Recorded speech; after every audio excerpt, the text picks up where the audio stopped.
Bismillahirrahmanirrahim. Assalamualaikum warahmatullahi wabarakatuh.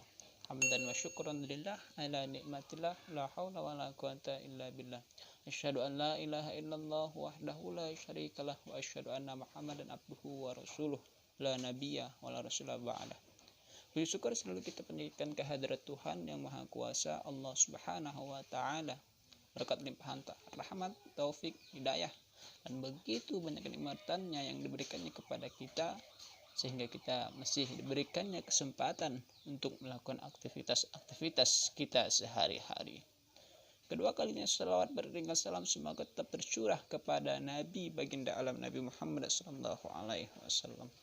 Sebelumnya yang saya hormati dosen pengampu saya, dosen pengampu kami, Bapak Miskari, selaku dosen pengampu mata kuliah usul fikih, dan teman-teman sekalian yang saya banggakan. Di sini saya akan mencoba memaparkan atau mengupas kembali materi tentang nas. Di sini saya akan memaparkan pengertian daripada nas. Yang pertama kali, secara etimologi pengertian nas terbagi menjadi tiga, yaitu al-ibtal, penghapusan, al-izalah, yang artinya peniadaan, dan al-naql, yang artinya perpindahan. Secara bahasa, nas berarti menghilangkan atau memindahkan dan merubah sesuatu perkara dari suatu keadaan.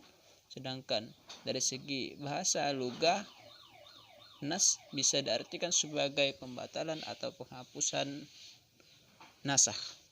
Secara etimologi berarti menghilangkan, mengutip, dan menyalin ilmu. Ini sangat bermanfaat untuk pengamalan hadis bila ada dua hadis makbul yang tanakut, yang tidak dapat dikompromikan, atau dijamak bila dapat dikompromikan hanya sampai pada tingkatan mukhtalif al-hadis. Kedua hadis makbul tersebut dapat diamalkan. Bila tidak bisa dijamak atau dikompromikan, hadis makbul yang tanakut tersebut ditarjih atau dinas. Sedangkan nas menurut istilah ulama usul adalah syar'i, menghilangkan suatu hukum syar'i dengan dalil. Dengan demikian jelas bahwa nas berbeda dengan takhsis, karena naskah terjadi antara dua nas yang turunnya tidak semasa, tetapi yang menasahkan terkemudian dari yang dinasahkan. Baik, adapun di sini mengenai syarat nas, yaitu yang sudah disepakati oleh jumhur ulama, di antaranya dalil atau ketentuan nas harus terpisah dengan dalil ketentuan mansuhnya maksudnya. Terus yang kedua, dalil nasih harus lebih kuat atau sama kuat daripada dalil yang mansuh. Jadi dalil Al-Quran hanya bisa dimansuh oleh Al-Quran atau dalil hadis mutawatir. Karena kedudukan dalil Al-Quran dan hadis mutawatir adalah sama-sama qat'i. Terus yang ketiga, nasih harus berupa dalil-dalil syara'. Yang keempat, hukum yang mansuh adalah hukum syara'. Yang kelima, dalil penghapusan hukum tersebut adalah kitab syar'i yang datang lebih kemudian dari kitab yang hukumnya dimansuh. Terus yang keenam, kitab yang dihapuskan atau diangkat hukumnya tidak terikat atau dibatasi dengan waktu tertentu, sebab jika tidak demikian maka hukum akan berakhir dengan berakhirnya waktu tersebut. Adapun macam-macam nas, yaitu yang pertama nas Al-Quran dengan Al-Quran, yang kedua nas Al-Quran dengan sunnah, yang ketiga nas sunnah dengan Al-Quran. Jadi di sini macam-macamnya disebutkan ada 3. Juga pengertian tahsis dan perbedaan dengan nas. Pengertian tahsis adalah mengeluarkan sebagian daripada satuan-satuan yang masuk di dalam lafaz am, dan lafaz am itu hanya berlaku bagi satuan-satuan yang masih ada, yang tidak dikeluarkan dari ketentuan lafaz atau dalil am. Itu mengenai pengertian taksis. Terus mengenai perbedaan nasakh dan taksis memiliki persamaan dan perbedaan. Persamaannya antara lain terletak pada fungsinya, yaitu untuk membatasi kandungan suatu hukum. Keduanya berfungsi untuk mengkhususkan sebagian kandungan dari suatu lafaz. Hanya saja taksis lebih khusus pada pembatasan berlakunya hukum yang umum, sedangkan nasakh menekankan pembatasan suatu hukum pada masa tertentu. Adapun perbedaannya di antara keduanya adalah taksis merupakan penjelasan mengenai kandungan hukum yang umum menjadi berlaku khusus sesuai dengan lafaz yang dikhususkan tersebut, sedangkan nasakh menghapuskan atau membatalkan semua kandungan hukum yang ada dalam suatu nasakh dan yang sebelumnya telah berlaku. Itu tadi mengenai persamaan perbedaan mengenai nasakh dan taksis. Jadi mengenai materi yang saya sampaikan di awal ini, dapat disimpulkan bahwa secara bahasa nasakh berarti menghilangkan atau memindahkan dan merubah suatu perkara dari suatu keadaan. Sedangkan dari segi bahasa lughah yaitu nasakh bisa diartikan sebagai pembatalan atau penghapusan. Sedangkan taksis adalah mengeluarkan sebagian daripada satuan-satuan yang masuk di dalam lafaz am, dan lafaz am itu hanya berlaku bagi satuan-satuan yang masih ada, yang tidak dikeluarkan dari ketentuan lafaz atau dalil am. Adapun perbedaan di antara keduanya adalah taksis merupakan penjelasan mengenai kandungan suatu hukum yang umum menjadi berlaku khusus sesuai dengan lafaz yang dikhususkan tersebut, sedangkan nasakh menghapus atau membatalkan semua kandungan hukum yang ada dalam suatu nas dan yang sebelumnya telah berlaku. Itu mengenai kesimpulan materi terkait yang saya paparkan di atas. Kita lanjutkan mengenai penjelasan tadi. Di sini kita beralih materi kepada dalalah dalam perspektif Syafi'i, Maliki, dan Hambali. Langsung saja mengenai pengertian mantuk dan mafhum terlebih dahulu akan saya paparkan. Mantuk pada dasarnya adalah isim maf'ul yang secara bahasa berarti dari kata nataqo yantiku nutkon, yang berarti pembicaraan.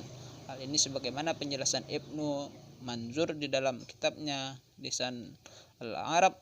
Sedangkan pengertian mantuk secara istilah adalah sebagai berikut.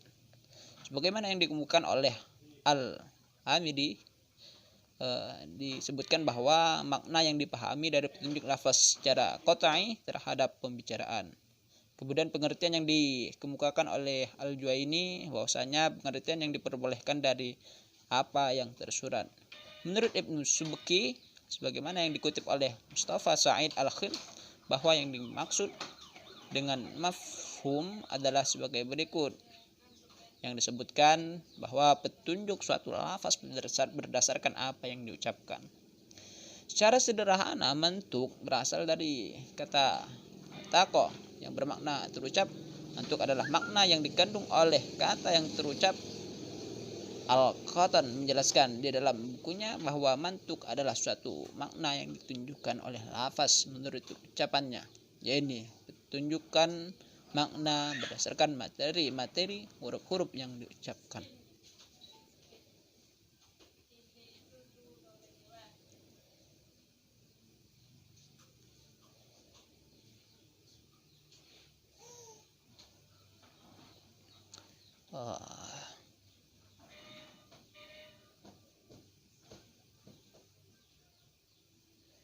Itu tadi mantuk. Adapun mafhum ini berdasarkan definisi dapat diketahui bahwa mafhum adalah setiap makna yang dipahami dari suatu lafaz yang makna tersebut berada di luar ruang lingkup yang tersurat. Mafhum ini terbagi menjadi dua. Ada mafhum muwafaqah dan mafhum mukhalafah. Betul ya? Muwafaqah dan mafhum mukhalafah. Mafhum muwafaqah adalah makna yang dipahami dari kalimat-kalimat dengan jalan-jalan mutabaqah, yaitu kesesuaian antara yang disebutkan dengan yang tidak disebutkan. Sedangkan mafhum mukhalafah yaitu menetapkan hukum yang tidak disebutkan berbeda dengan hukum yang disebutkan. Para usuliyah, yaitu para pakar usul, membagi mafhum menjadi dua bagian pokok, yaitu mafhum muwafaqah atau juga dinamai dengan dalalah nas. Kedua yaitu mafhum mukhalafah. Mafhum muwafaqah yaitu makna yang hukumnya sesuai dengan mantuk atau juga berarti makna tidak terucapkan sejalan dengan makna yang terucap. Mafhum dibagi menjadi dua bagian. Tadi juga sudah disebutkan di atas. Sini kita lanjut kepada macam-macam mantuk. Para ulama usul fikih membagi mantuk kepada 3 bagian: nas, zahir, dan muwal. Nas ini yaitu tidak mengandung kemungkinan takwil atau pengalihan makna.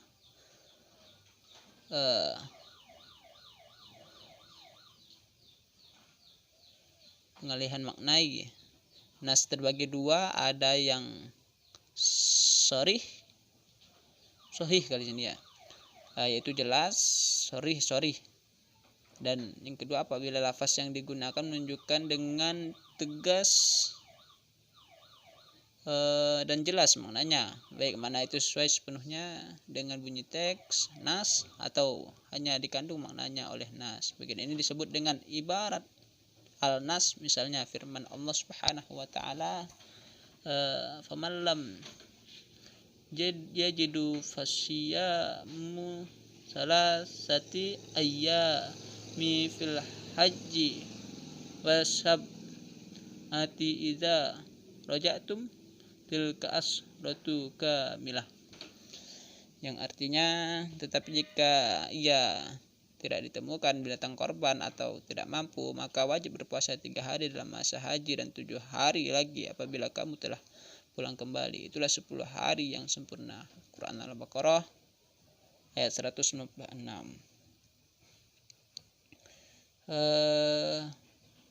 Mengenai mantuk, di sini mantuk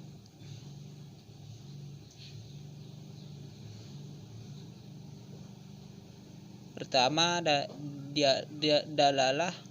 dialah mantuk khairus sharih, yang penunjukannya dimaksud oleh pembicara atau ada 2 macam, yaitu dialah iktida dan dialah iktida. Ini di kalangan Hanafiyah juga disebut dengan dialah iktida atau iktida al-nas. Yang kedua, dialah mantuk khairus sharih, yang penunjukannya tidak dimaksud oleh pembicara, hanya terbatas pada satu bentuk yang disebut dengan dialah isyarah, yang di kalangan Hanafi juga disebut dialah isyarah atau isyarah al-nas. Macam-macam mafhum muwafaqah dapat dibagi dalam yang pertama yaitu fahwal kitab, yang kedua lahnal kitab.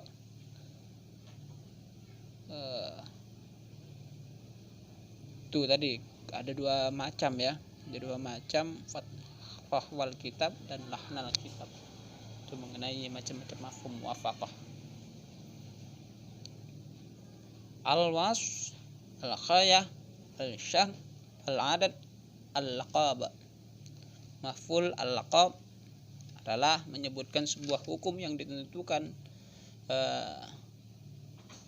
yang ditentukan atau ditaskhih taksis dengan jenis atau macamnya, sehingga hukum tersebut positif dalam masalah yang terdapat pada nas dan negatif manfi bagi masalah yang tidak disebutkan. Maka mafhum al-wasfi atau sifat, yaitu menetapkan hukum dalam bunyi mantuk atau nas yang dibatasi atau diberi qaid dengan sifat yang terdapat dalam lafaz, dan jika sifat tersebut telah hilang maka terjadilah kebalikan hukum tersebut. Mafhum syarat, yaitu menetapkan kebalikan suatu hukum yang tergantung pada syarat. Mafhum al-ghayah, yaitu menetapkan hukum yang berada di luar tujuan ghayah bila hukum tersebut dibatasi dengan tujuan. Mafhum al-adat ialah menunjukkan suatu lafaz yang menjelaskan berlakunya hukum yang dengan jumlah bilangan tertentu, yang selanjutnya menafikan hukum tersebut pada jumlah bilangan selain yang dilafazkan dalam nas. Itu mengenai bagian al-was, al-ghayah, al-syar, al-ad dan al-laqab, mengenai artinya. Terus syarat mafhum mukhallafah mempunyai syarat, diantaranya mafhum mukhalafah tidak berlawanan dengan dalil yang lebih kuat, baik dalil mantuk maupun mafhum muwafaqah. Kedua, yang disebutkan hanya kata-kata yang kasar, mafhum mukhalafahnya boleh memukuli, tapi mafhum ini berlawanan dengan mafhum muwafaqahnya, yaitu tidak boleh memukuli.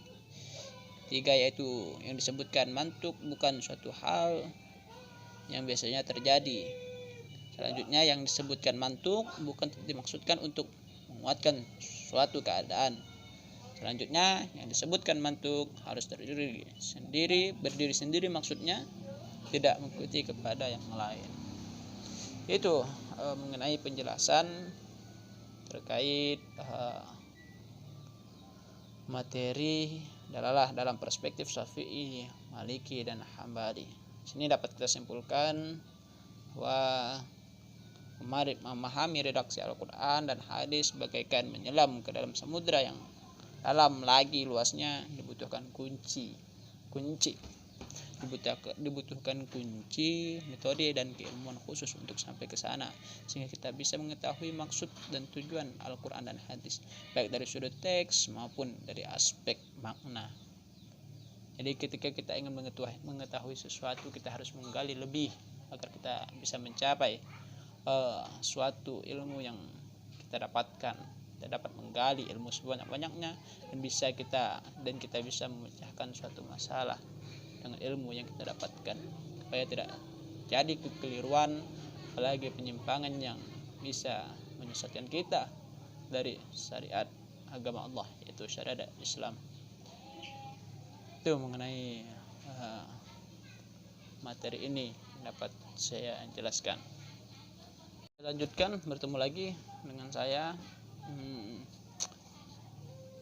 mengenai dalalah dalam perspektif Hanafiyah. Di materi kali ini saya akan membahas dan mengupas sedikit, semoga dapat mudah kita untuk memahaminya terkait apa yang saya sampaikan nantinya. Di sini mengenai dalalah dalam perspektif Hanafiyah.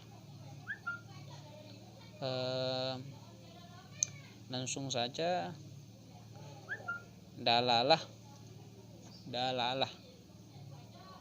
adalah suatu petunjuk yang menunjukkan kepada yang dimaksudkan atau memahami sesuatu yang disebutkan. Pertama disebut matlul, yang ditunjuk dalam hubungannya dengan hukum yang disebut matlul itu adalah hukum itu sendiri. Atas sesuatu yang disebutkan kedua kalinya disebut dalil yang menjadi petunjuk dalam hubungannya dengan hukum. Dalil itu disebut dalil hukum. Adapun pengertian yang lain, bahwasanya dalilah itu sendiri menurut bahasa adalah maksud tertentu. Di dalam ilmu usul fiqih dapat ditegaskan bahwa dalalah adalah pengertian yang ditunjuki oleh suatu lafaz dengan kata lain, petunjuk suatu lafaz kepada makna tertentu. Dalalah adalah hubungan antara al-dal dan al-madlul. Al-dal adalah lafaz, sedangkan al-madlul adalah makna lafaz. Kita ambil contoh. Sholat. Ini namanya al-dal dan madlulnya adalah doa, makna bahasa atau lughawi. Atau perbuatan yang diakhiri dengan takbir dan diakhiri dengan salam, makna istilah. Makna petunjuk makna sholat pada doa atau perbuatan yang diawali dengan takbir dan diakhiri dengan salam namanya dalalah. Pembahasan dalalah sangat amat penting untuk mengetahui maksud suatu dalil. Karena apa? Dalam mengambil suatu dalil namanya istidlal. Jadi antara al-dal dan al-madlul, dalalah dan istidlal itu tidaklah sama. Ini kita ketahui bahwasanya di dalam Al-Misbah Al-Munir dijelaskan bahwa dalalah adalah apa yang dikehendaki oleh lafal ketika lafal itu diucapkan secara mutlak.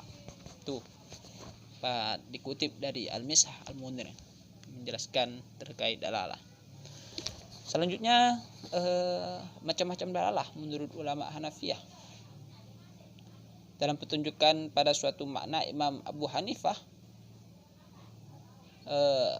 membaginya ke dalam 4 macam, yaitu ibaratul nas, dalalah ibarat yang juga disebut ibarat nas, ialah petunjuk lafaz kepada makna yang mudah dapat dipahami, baik dimaksudkan untuk suatu arti asli maupun, maaf tadi agak terputus di sini. Langsung saja kita kepada contoh daripada Isaratul An-Nas. Kita ambil dari Quran surah Al-Baqarah ayat 182, di mana artinya saya sebutkan, hai orang-orang yang beriman, apabila kamu bermuamalah tidak secara tunai untuk waktu yang ditentukan, adalah kamu menuliskannya, dan adalah seseorang penulis di antara kamu menuliskannya dengan benar, dan janganlah penulis enggan menuliskannya sebagaimana Allah mengajarkannya, maka hendaklah ia menulis, dan hendaklah orang yang berhutang itu menginfakkan apa yang akan maksudnya apa yang akan ditulis itu, dan hendaklah ia bertakwa kepada Allah Subhanahu wa taala. Quran surah Al-Baqarah ayat 182.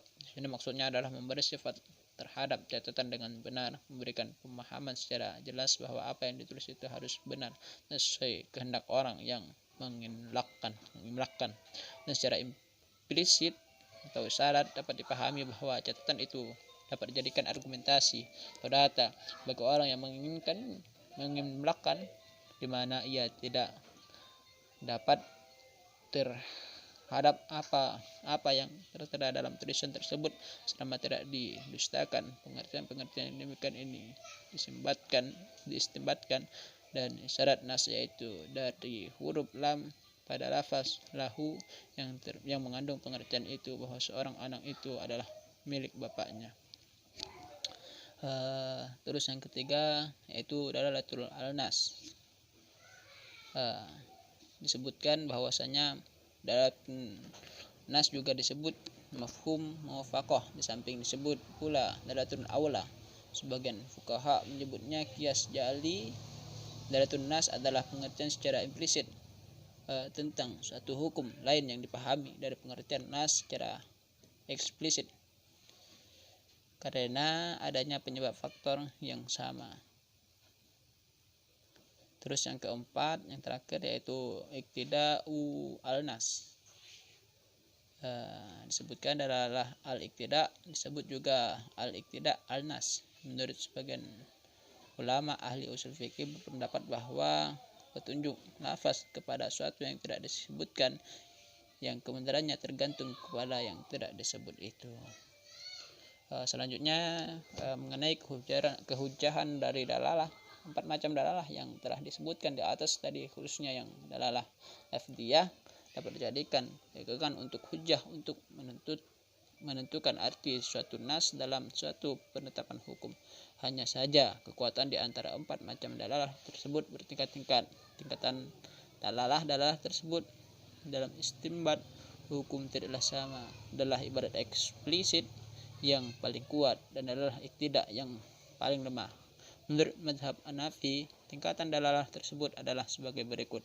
Pertama adalah al-ibarah, yang kedua adalah al-isyarah, yang ketiga adalah al-nas, dan yang keempat adalah iqtida. Jadi itu mengenai pemaparan materi yang dapat saya sampaikan mengenai materi ketiga terkait dalalah dalam perspektif Hanafiyah. Jadi dapat disimpulkan juga sini langsung saja saya memberi kesimpulan bahwasanya berdasarkan penjelasan di atas dapat kita tarik kesimpulan bahwa dalalah adalah suatu petunjuk yang menunjukkan kepada yang dimaksudkan atau memahami sesuatu yang disebutkan. Pertama disebut madlul yang ditunjuk dalam hubungannya dengan hukum. Yang disebut madlul itu adalah hukum itu sendiri, kata sesuatu yang disebutkan. Kedua kalinya disebut dalil yang menjadi petunjuk. Mungkin hanya itu yang dapat saya sampaikan.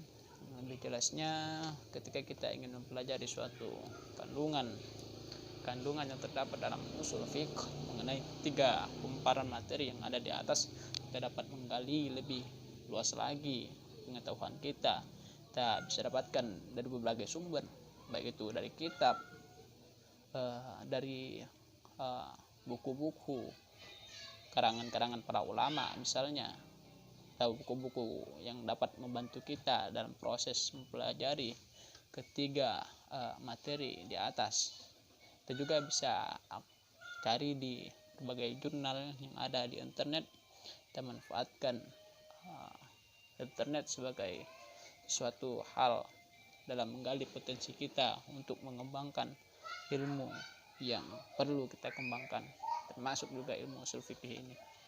Itu yang perlu kita tanamkan. Semoga kita semua selalu mau terus belajar dalam hal apapun, baik itu terkait ilmu umum yang menuntun kita dalam menjalani kehidupan bermuamalah, terkait hukum ekonomi syariah, maupun ilmu agama. Itu yang sangat penting, yang menuntut kita untuk mencapai kebahagiaan dunia dan kebahagiaan akhirat.